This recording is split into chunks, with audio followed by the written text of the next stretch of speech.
Problema na naman. Problema na naman. Yan, di ba, ang sigaw mo ngayon? Yung tipong di pa nga natatapos yung isang problema, may kasunod na agad.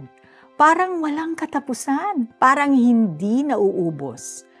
Kailangang intindihin ang bills na kailangang bayaran.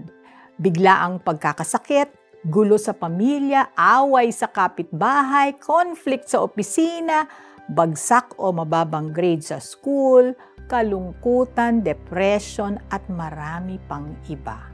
These challenges, pains, and afflictions we face every day might put us down, ruin our lives, and take out the joy in our hearts. And if we fail to deal with them properly, these trials will overcome us. James chapter 1 verses 2 to 4 gives us a perspective on how to face our problems. Consider it pure joy, my brothers and sisters, whenever you face trials of many kinds, because you know that the testing of your faith produces perseverance. Let perseverance finish its work so that you may be mature and complete, not lacking anything. Harapin natin ang mga pagsubok ng may tuwa at pag-asa dahil pinagtitibay nito ang ating pananampalataya. One of the results of trials and testing is perseverance.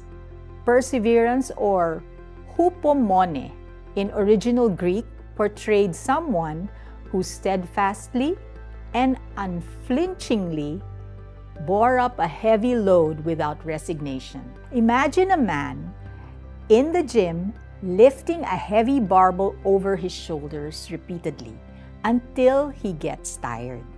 He does this to be strong and develop his muscles. In the same manner, problems, trials, and suffering, if dealt with properly, can strengthen and develop our spiritual muscles.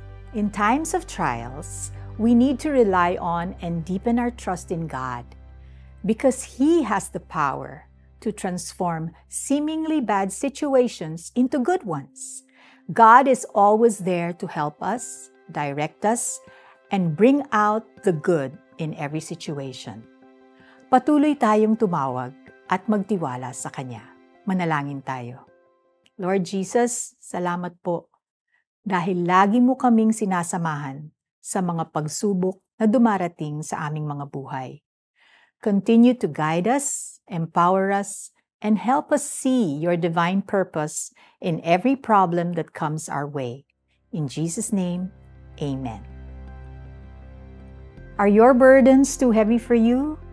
It's not for you to carry alone. Give them to Jesus. Ang taong matuwid, may suliranin man, sa tulong ni Yahweh, agad maiibsan. Psalm 34, verse 19. This is Felici Pangilinan Buizon saying, every problem is a chance to grow.